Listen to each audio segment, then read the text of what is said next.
Hello, everybody. It is Sunday, so I'm going to be. I just want to share what's on my heart and on my mind today, with everything that's going on. And I want to start off by just telling you a quick short story about my mom. My mom is a short little Mexican woman, great cook, but the only flaw that she has is that she likes her meat cooked like shoe leather. I mean, I'm talking this stuff is like jerky when you take it off of the grill, and that's how she likes it, just burnt to a crisp. I, on the other hand, prefer my meat medium rare. My steaks are medium rare, juicy. You know, the plate's just got juice in it when you cut into it, and it's great, awesome stuff.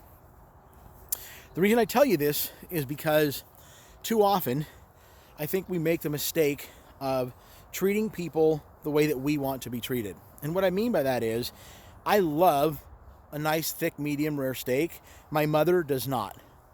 So the golden rule states to treat others the way that you want to be treated, and I disagree with that. I think we need to treat other people the way they want to be treated. What I mean by that is me knowing that my mother likes her steaks charred. I'm gonna cook a charred steak for her. I'm not going to give her what I want. I'm going to give her what she wants. And I think this is a valuable discussion, an important discussion to have right now with everything going on, because look at the way we treat each other. Look at the way, as human beings, people treat each other in today's society. It's sad. Guys, we are torn apart. We are segregated. We're put into different camps. And it doesn't matter, what your thoughts are. It doesn't make any difference what your religion is, what your race is, what your color is, what neighborhood you grow up in. It doesn't matter. Don't allow people to stuff us into those boxes. Okay? We are all human beings. We are all people in the human race, and we need to start treating each other with respect. We need to start treating each other as another human being who wants the same things that we do out of life.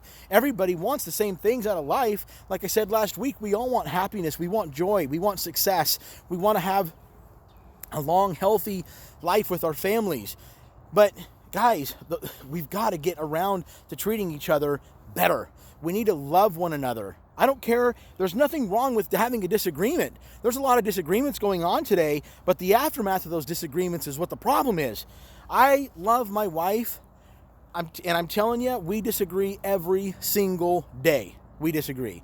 But my wife and I have made a choice that we are going to work together towards a common goal. And so obviously we're going to have disagreements because I'm not my wife and she's not me. But that doesn't mean that when we disagree, I'm going to go burn her house down, because that's my house. We all live in the same country. We live in the same communities. We go to the same schools. Our kids go to the same schools. We go to the same churches. We shop at the same places. This is our community. It's our country. We need to start treating each other as neighbors, as brothers and sisters. For crying in the night, guys, look at what's going on right now. It's unreal. And it all has to do with the way we view one another. See, we let outside influences determine how we view other people. And we don't grow up that way. We grow up at little kids. If you put little kids in the room of different race, different beliefs, different whatever you want to call difference, put them in a room, they're going to play together. That's what they know. That's what's instinctive. That's what we're born with. But life beats us down. We allow people to tell us all sorts of garbage and fill our head with a bunch of crap, and we make all these dumb decisions, and then we end up treating each other horribly. It's messed up. It's messed up, and what our country needs right now is we need people to step up and do what is right. Start treating each other with respect. Start treating each other kindly. You know what? It doesn't matter to me if I see someone wearing a mask or not wearing a mask. You know what? It's America. It's their choice. Maybe they have their kid who just got their last chemo treatment and they can't take anything home to them, and it's got nothing to do with the coronavirus.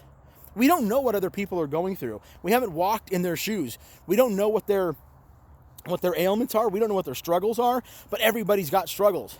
Everyone has struggles. And you know what? The best way to help people with struggles is to be nice to them. Go out and do something nice for your neighbor. Go out and do something nice for the person across the street. Go do something nice for somebody.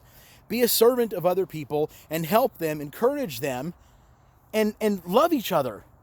For crying out loud, guys, we live in the greatest country in the world, and we have this stuff going on right now because we can't get past how we treat each other. That's what this is about. It's how we view one another as human beings and how we treat each other after that perspective. And I think that right now there's been no greater time in history. You look at the technology advancements that we've made. You look at our the way that we live, the economic opportunities that we have in this country. There's no greater time in history ever before than to go out there and to do good things for people, to love one another. I mean, it doesn't matter to me what your beliefs are. It doesn't matter to me if you're a Christian or not. But Christ, who lived 2,000 years ago, set an example for us that over, how many millions of people today still live by that example? Well, millions of them. That's a tremendous sign of an incredible leader. When his leadership philosophy, people are still implementing it thousands of years after he's gone. Guys, we live in an incredible country. And all around the world, what we need is we need men and women to stand up, to ignore and to not get caught up in all the stuff that the media and the politics and all that kind of stuff, because ultimately what it boils down to is how we treat each other in our own hometowns, in our own neighborhoods, in our own schools, in our own churches, in our own grocery stores. Let's treat each other with dignity as human beings, as brothers and sisters, and love one another and understand the situation that we're all in right now. And the only thing that's going to help is us helping each other, not fighting against each other, not allowing outside organizations to pit us against one another. That's not going to help. We need to stand together to get through this so that we come out at the end victorious. Okay? Thanks, guys. We'll have another message next week.